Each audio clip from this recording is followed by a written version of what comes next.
Good morning, everyone. There are 2 weeks remaining in the Houses and Blouses Fantasy Football League. I am on assignment in Newcomerstown, Ohio. We are picking up some cheese from Pearl Valley Cheese this morning, and then we are on our way home. I will take a special assignment in Pearl and talk to the current leader of the Burkett Division and his dominance over fantasy football over the past year and a half, really. News to be reported later on this week. This will be his. He's already set basically for the playoffs. Um, so it's amazing what Kurt Ellis can do in fantasy football. We've got a Colleen here. Here, say hi, baby. You want to say hi? You looking? No? Okay. That's fine. We got a Miranda over there. Let's see. Miranda, say hi. Yeah, okay. Fair enough. I lost it. We also have a Allison who is getting ready as well. There. Say hi, Miranda. Who is it? Just wave. Daddy, who is it? It's a lot of Daddy's friends. Hi. There. Well, look down here. Let's say hi to them. Hi. Say you love them. I love you. That's right. Okay. Colleen sees herself. Oh no! Ah! Okay, we're gonna get back to business. Say bye. Bye. Okay, you go watch your show. Go back watch your show, baby. How, Um, how, I- how, did, how, did, how did they hear us? It's magic. Okay. I tell you what, I don't know who did this scheduling, but it's working out really well. We have 2 weeks remaining. I don't have any of this stuff with me. It is what it is. But here's our current playoff standings with 2 weeks remaining. On my thought pad from Hampton Inn. This episode has been sponsored by Hampton Inn. Very good. Hope I get some money from that.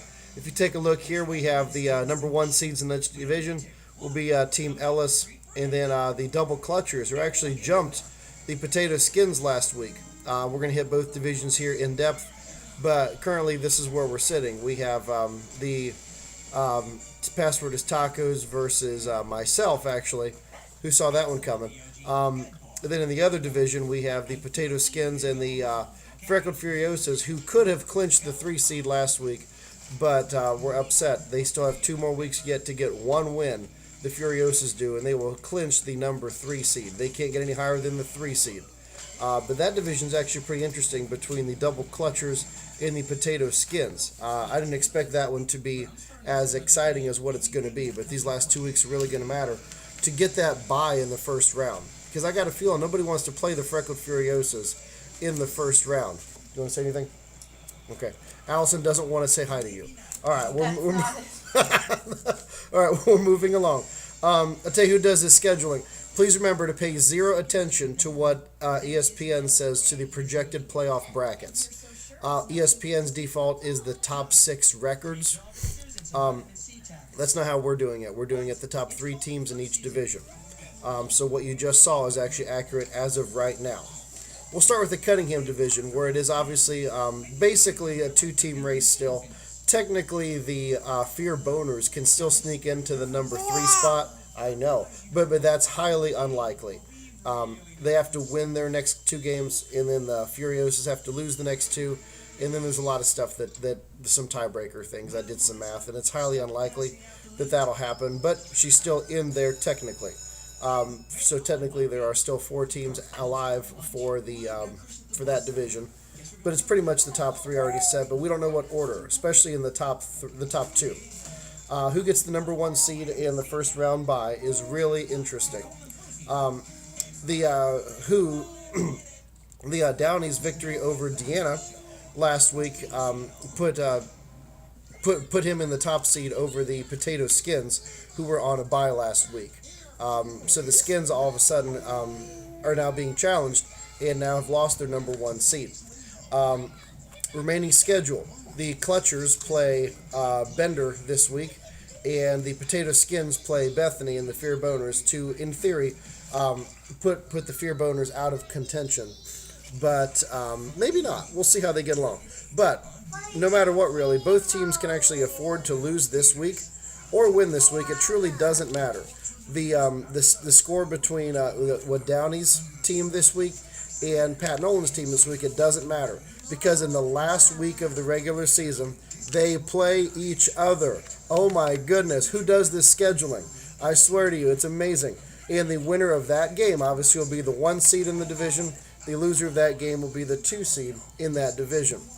The battle for the 3 seed will be wrapped up if the Furiosos win any of their remaining games. And they play both the Oliver teams in the last 2 weeks of the season. They play the Real Housewives this week, and then the hapless 2 Olivers, 1 Cup here the last week of the season. So, I agree. So it's a pretty good chance that the Furiosos will wrap up the 3 seed sometime soon, and then that'll be that. So good luck to that team. Kind of cruising the rest of the way. They can even afford to rest some players if they wanted, because they're going to get the number 3 seed. The Freckled Furiosos will. So pretty exciting in the Cunningham division between the top 2 teams, especially to get the 1, because nobody's going to want to play the number 2 team of all of last year, and they're starting to get hot. I know they got a loss last week, but they're going to get hot at the right time here pretty soon with 2 weeks remaining. Let's talk about the Burkett division. I'll tell you what, there's still technically 5 teams alive. There's still technically 5 teams. Eating my paper. There's still technically 5 teams alive for the playoffs. Really 6. Technically, the UNU Get Nakeds are not mathematically eliminated, but there's a lot of things that have to happen. I'm not the big math guy, but it's way less than like 5% for the UNUs to get in there. However, they can play a tremendous spoiler this week. Technically, also, no spot is clinched yet. Anybody in the top 5 can finish anywhere between 1st to 5th at this point. The UNU's loss really hurts a potential seed for them. And the Nazis, unfortunately, are eliminated. And that's a shame, because they have a pretty good record. They just got into tough conference this year. It looks like 8 wins is going to get you in this in the tournament. You got to get 8 wins from what we can tell. The Pullins to Pullins late season trade, which apparently has been highly questionable. And we've had some email. My hair is terrible.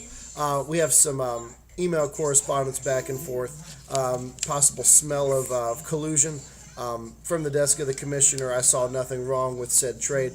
However, in a loophole, which I think nobody knew except Lindsey Pullins, if there was ever if they thought about trading the said David Johnson player back, you can't do it. So that David Johnson player, obvious misunderstanding between 2 types of David Johnson, is now going to be on the Pigtail Zers for the remainder of the year. So both Pullins teams have the same record, and they're sitting at in 4th and 5th respectively. Only a half game out, really, in the playoffs with 2 games to go.